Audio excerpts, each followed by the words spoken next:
The warm tube. The Zambezi River, 1998. Paul Templar's 28, a Zimbabwean river guide running a multi-day canoe safari. A trip he's done more times than he can count, threading tourists between the hippos and the crocs. And everybody on that water's doing the exact same thing. Watching the crocodiles. Which, yeah, that's the mistake. Because the animal nobody's watching is the hippo. The vegetarian. The roly-poly one that looks almost like a joke. A hippo comes up directly under one of the canoes and flips it. And that's when it goes wrong. Fast. The thing opens its mouth and takes Paul in. Not once, several times. Pulls him into the waist, jaws shut over him. Lets go, takes him again. And just picture that for a second. A mouth wide enough to swallow a grown man to the belt. Yeah, this really happened. Paul said later it felt like being inside a warm, sticky tube. He lost an arm in there. He lived. His apprentice guy didn't. Pulled under in the chaos, crushed and drowned. Paul came through a stack of surgeries, went back to guiding, built a whole second career out of it. To this day, he gets introduced as the guy a hippo swallowed to the waist and decided to let go. The impala. February 27th, 2018. A 22-year-old woman's at the Dino King Game Reserve, about 28 miles north of Pretoria. And she's not some careless tourist. She's there for a study project, visiting a friend, hoping to interview the people who run the place. The reserve's famous for one man, Kevin Richardson, the lion whisperer. The guy who built a whole career on understanding lions like nobody else alive. That day, Richardson's off walking 3 of his lions somewhere else on the reserve. One lioness locks onto an impala and gives chase. Normal, lions chase impala.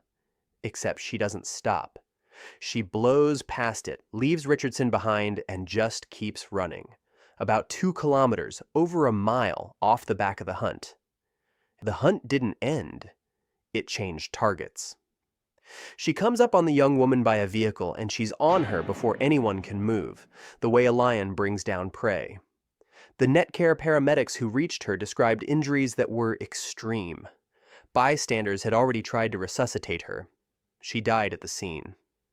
Richardson said he was devastated. Police opened an investigation, and the reserve was very careful to point out she was a sanctuary animal, not wild. The Wall. August 3rd, 2025.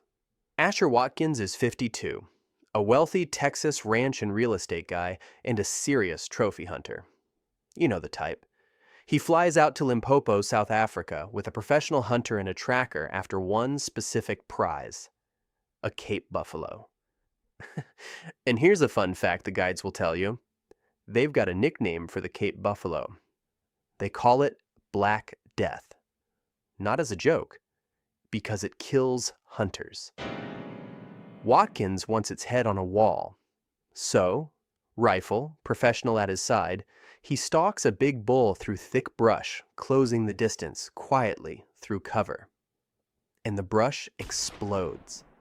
The bull turns and charges before anyone can put a clean shot in it. Over a ton of muscle, close to 1,000 kilograms, comes through the bush horns first. Rams him, drives the horns in, throws him to the ground. He died almost exactly where he fell. This guy had everything the other people in this video didn't. The rifle, decades of experience, a pro standing right there. He crossed an ocean to kill the animal they call Black Death. The bull walked back into the brush without a scratch. The dead end. All right, guys, this one's early 2000s. A walking safari, the kind they sell to Americans as a romantic little adventure. A woman books it through a travel agency back home, flies out with a friend. The pitch is no boring metal vehicle between you and the wildlife, just you, the bush, your own 2 feet. You can already feel where this is going. The guides walk the group out onto a narrow peninsula, a finger of land with water on 3 sides. And if you know animals, you know exactly what that is. It's a dead end. A spot where something big can corner you with nowhere left to run. And something big does. A rhino. It charges, and one horn goes into her abdomen. Out here, the nearest hospital isn't minutes away. It's kilometers across rough ground. They carry her back toward camp, but she never reaches medical care. She died in her husband's arms, in a tent, somewhere out in the bush. Her husband sued the American tour operator for negligence, said it was reckless to march paying clients onto that peninsula on foot. The case settled for $950,000, the footage. Early April 2024. Gail Matson, 79, from Minnesota, and this is the trip she'd been waiting for.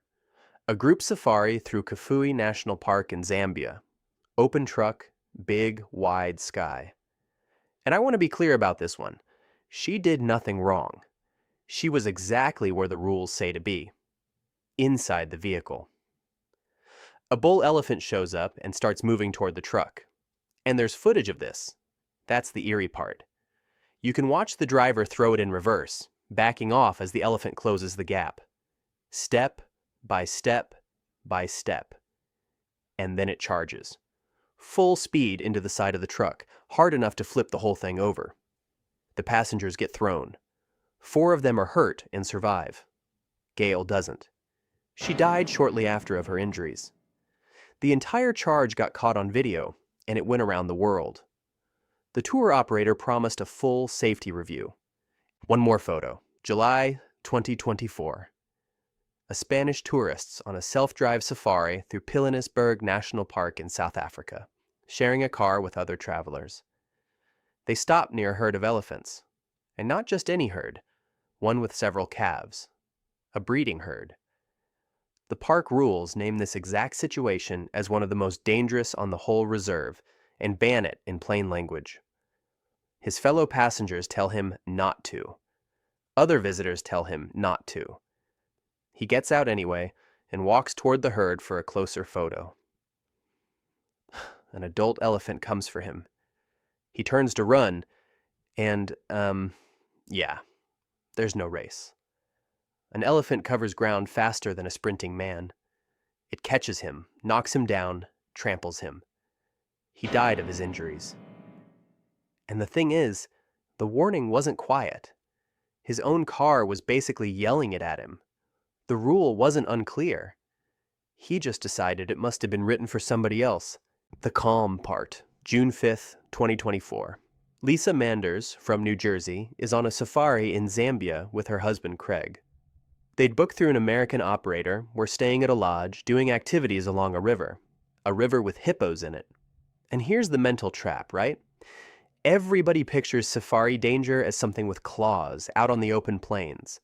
The riverbank feels like the calm part, the chill part of the day, the part where you finally exhale. According to the lawsuit that followed, the guides had them standing on or near the bank while a hippo was clearly visible nearby, and it came out of the water. The hippo exploded up the bank and charged straight at Lisa, knocked her down, bit her. Craig watched the whole thing.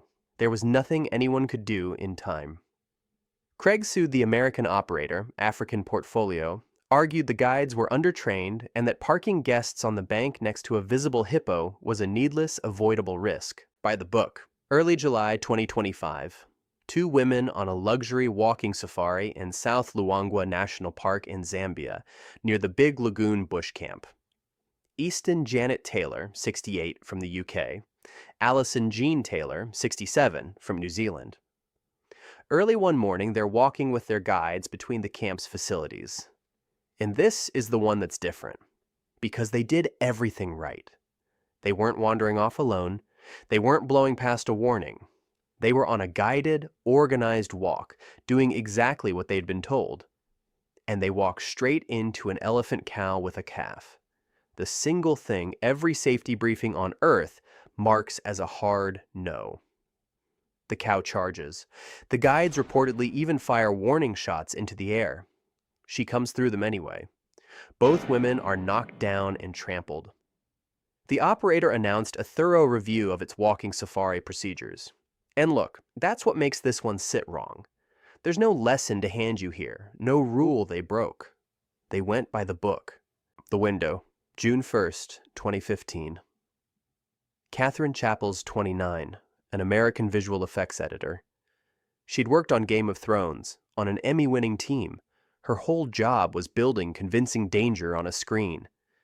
And she hadn't flown to South Africa for thrills. She came as a volunteer, raising money to protect wild animals. That day, she's in a safari vehicle with a guide at the lion park just outside Johannesburg. And inside the lion enclosure, there's exactly one rule. It's about as simple as a rule gets. Keep your windows up. For a better photo, car stopped near a group of lions, she rolls hers down. A lioness is already moving along the side of the car. Other drivers are leaning on their horns. The warning is, literally, honking at her. The lioness comes through the open window anyway, takes Catherine by the neck, and pulls her out. The guide fought to beat the animal off and stop the bleeding. She was gone before help could reach her. Enjoyed the video? Subscribe for more, and leave your recommendations for future videos in the comments.